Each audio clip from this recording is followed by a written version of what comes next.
Welcome to the deep dive. Today we're opening the file on, one of the most audacious acts of, let's call it state-sponsored violence on Allied soil in the 20th century. You mean the 1965 disappearance of Mehdi Ben Barka? Exactly, in Paris. And this wasn't, a simple kidnapping. It was this incredibly synchronized operation. You had Moroccan slate security, Right.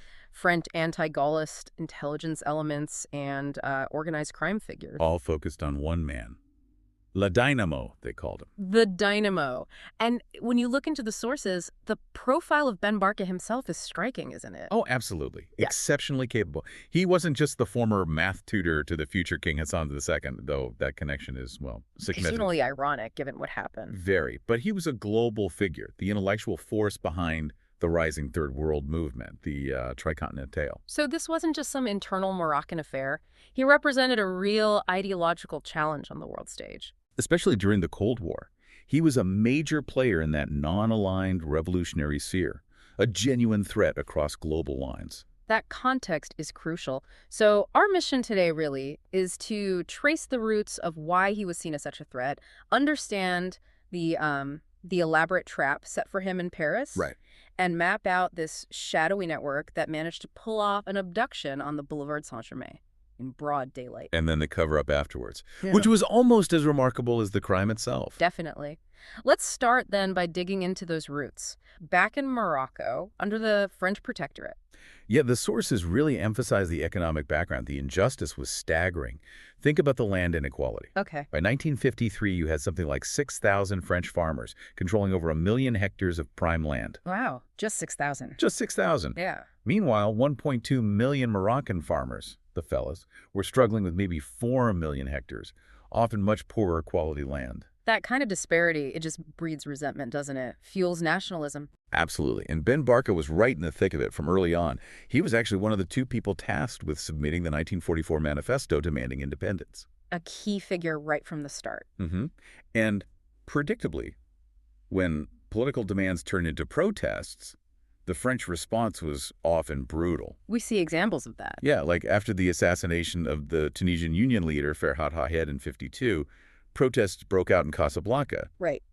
And the military response was just devastating. They opened fire. Over 100 Moroccans killed in the shanty towns. It was that cycle of repression. But then the French administration, trying to clamp down, made this, massive political blunder in 1953. You mean deposing Sultan Mohammed V? Exactly. Exiling him. It completely backfired, didn't it? Spectacularly. Oh. It instantly transformed the Sultan from, a traditional leader into this powerful, unifying symbol of resistance for everyone against the French. They basically handed the independence movement its ultimate icon. Pretty much. But, okay, so independence comes in 1956. Ben Barka's vision didn't just stop at getting the French out. No, he had bigger plans. By 1959, he splits from the main independence party, founds the UNFP, and starts advocating for really deep social reform. And this is where he starts becoming a problem for the new Moroccan establishment, right? Precisely. He wasn't just talking about French exploitation anymore. He used the phrase exploitation of Moroccan by Moroccan. Ooh, that's pointed. Very. He was pushing for things like cooperative farming, the operation labor, a genuinely socialist redistributive agenda. Which would have directly challenged the power and wealth of the monarchy and the elites around it. Exactly. And that put him on a direct collision course with his former student, now King Hassan II. You can see the conflict brewing. Yeah, and the king himself, in his own writings, sort of acknowledges this fundamental difference. He wrote something like, democracy couldn't be the same in Rabat as it is in London. A justification for a more authoritarian approach. Essentially, yes. Implying Morocco needed stability, his kind of stability, not Ben Barka's potentially disruptive socialist democracy. So Ben Barka became an existential threat to that vision. And therefore a target for the security apparatus. Especially General Oufkir, the interior minister. So Ben Barka is operating outside Morocco, leading the Tricontinental. Yeah. He's become this international figure that the Moroccan state feels it needs to, eliminate. Neutralize, yes. And preferably abroad, where it might be easier to obscure responsibility. Which brings us to Paris. The lure. Because Ben Barka was apparently very wary of Paris. He told friends it was stuffed with Moroccan police. He was right to be wary. But they found a way. this elaborate setup involving a supposed documentary film about decolonization. The film called Basta. Right, basta, meaning enough. Ironic title. Very. And the coordination here is just mind-boggling. You've got career criminals, anti-colonial journalists, state intelligence, all converging. The front man, the bait, was Georges Figon, a convicted criminal, a voyou as they say in French. He was the supposed producer. Working alongside a journalist, Philippe Bernier. Yeah, Bernier had anti-colonial credentials, which probably helped lend some legitimacy, at least initially. But Ben Barka was still cautious. Extremely. He almost backed out, apparently, especially when Figon let slip. There might be an Israeli financier involved. Ben Barka rejected that immediately, but the trap was already sprung. So the actual abduction, lunchtime, October 29th, 1965, right on the Boulevard Saint-Germain, busy street. Right in front of the Brasserie lift, famously. Two police officers approach him, Louis Souchon and Roger Voitel. But they weren't acting officially, were they? No, they were basically rogue agents also working as informants, acting on behalf of others. Okay, so they approach him. Identify him apparently. There's a signal from a nearby SDCE contact, put him in an unmarked service car, a black Peugeot 403, and just drove off. Where did they take him?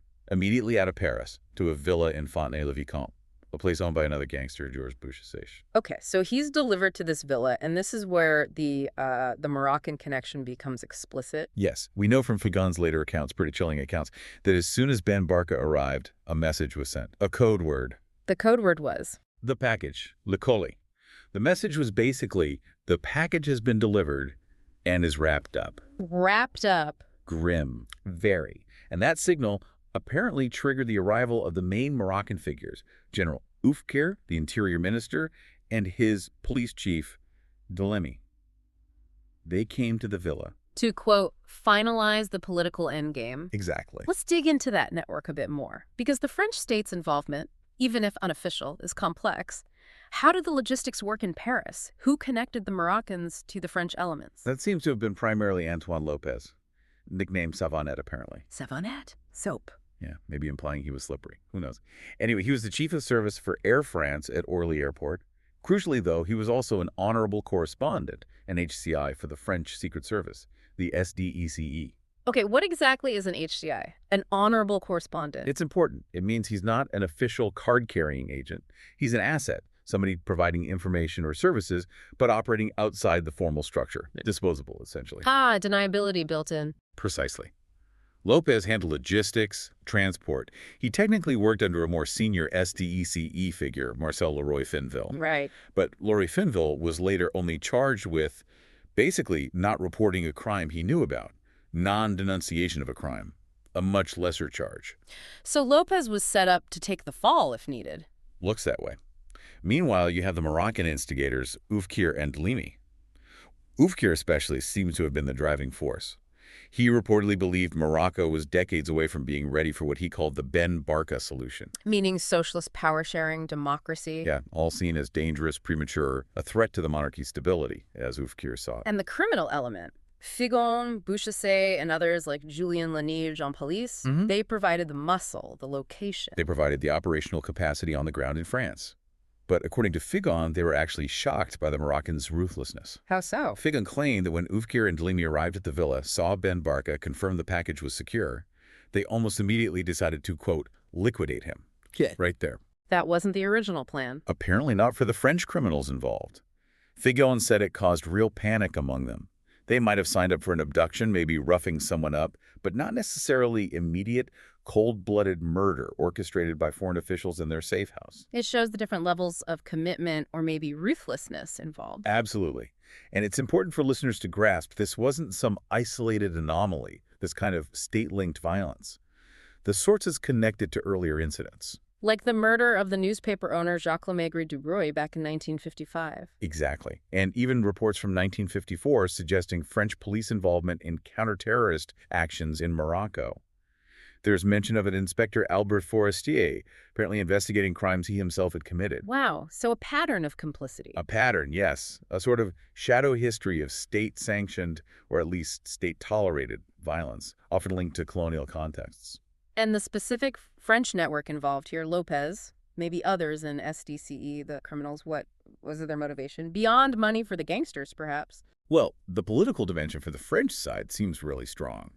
Many were linked to fiercely anti-de Gaulle factions. Ah, the colonial déçus, the disappointed ones. People bitter about losing French Algeria, French Africa. Exactly. Former officers, colonists, intelligence people who felt betrayed by de Gaulle's decolonization policies. For them, Ben Barka wasn't just a Moroccan issue. He was a symbol of what they'd lost. Partly, but also hitting Ben Barka, especially in an operation that embarrassed the French state, was a way to strike back at de Gaulle himself. To punish the architects of Moroccan independence, sure, but also to weaken the Gaullist regime. The sources mention the extremist press at the time, like Le Cri de Rapatrié, focusing on the humiliation of a French Captain Moreau who'd been killed earlier in Morocco. Right, framing the Ben Barka affair almost as political revenge, giving it a sort of justification within those far-right colonialist circles. So you had this perfect storm.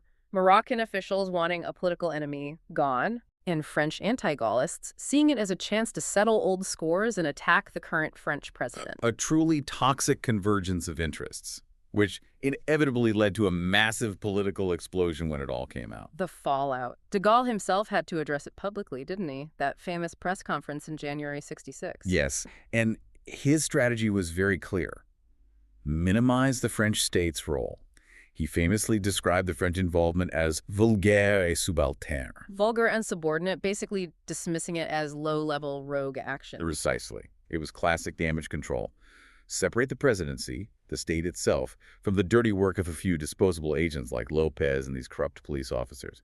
Protect the honor of the ship, as they say. And the mechanics of that cover-up are visible too. Souchon and Voiteau, the two cops who physically grabbed Ben Barka, they were held by their own police force for 10 days before anything official happened. Why? The sources suggest it was intentional. To buy time, 10 days allowed for diplomatic maneuvering behind the scenes. It let Morocco formulate its official denial, essentially claiming it was a purely French operation, shifting blame. Clever, in a cynical way. Very. But despite all that, there were consequences in France. Lopez and Souchon were eventually convicted. Right. And Oufkir and Dlimi, the Moroccans. They were condemned in absentia by the French court. But while that didn't really affect them back home initially, What happened to them? it's quite revealing. Dlimi later took a gamble, surrendered himself to the French authorities. He came back to France. Yes, stood trial, and was acquitted. Then he went straight back to Morocco and continued his climb up the ranks of power. Became a key figure. Acquitted after being condemned in absentia. Politics, diplomacy, reasons of state, perhaps. Oufkir's end was more dramatic. He was officially declared to have committed suicide after a failed coup attempt against Hassan II in 1972. Many suspect he was eliminated. It really underscores the impunity of that state security apparatus back then. Absolutely. But there's one more dark element, a kind of epilogue that the sources raise. This idea of a possible third victim, Yves Alain. Yes, Yves Alain. He was a former STDC agent himself and had become an ORTF administrator, that's a state broadcasting agency based in Rabat. And he was looking into the Ben Barka case? Apparently, yes. He was disturbed by it, maybe knew people involved, perhaps had access to information within the STECE network. He was actively investigating. And then? Then, in October 1966, about a year after the abduction, he was found drowned. Officially, the cause of death was ambiguous. But the timing. The timing is what the source material calls a troubling and ultimate coincidence. Huh. Alain was found dead shortly after having booked himself onto the very same flight arriving in Morocco as Commander Dlimi, who was returning triumphantly after his acquittal in France. That's highly suspicious. It strongly suggests, though it's not definitively proven, that digging too deep into the Ben Barka affair, trying to uncover the full truth, could be fatal. For anyone who threatened to expose the cover-up. Okay, let's try to synthesize this. The Ben Barka affair clearly wasn't just a crime. It was this complex, coordinated operation. Absolutely. You had Moroccan state power, French intelligence elements, rogue or sanctioned. It's still murky French organized crime and lingering French colonial resentments, all converging. All aimed at eliminating this one very effective Third World revolutionary leader. And de Gaulle's reaction, Calling it vulgar and subordinate really shows you how states manage these crises, how quickly they can reframe a major political crime involving their own services into a minor incident involving just a few bad apples. To protect the institution, the image of the state. Protect the honor of the ship. It teaches you, I think, that the official narrative you often get in these cases is constructed precisely to obscure the deeper, more complex, and often more disturbing realities. So the final thought for our listeners: if the truth about Ben Barka was buried so actively, so effectively, perhaps even lethally, as the case of Eva Lane might suggest, what other hidden costs beyond Ben Barka himself did this affair entail for France, for Morocco? How many other inconvenient truths, or perhaps other vulgar and subordinate actions, might have been necessary to keep the full story hidden? That's the unsettling question, isn't it? What else remains buried? Something to think about. Indeed. That's all we have time for on this deep dive. We'll see you next time.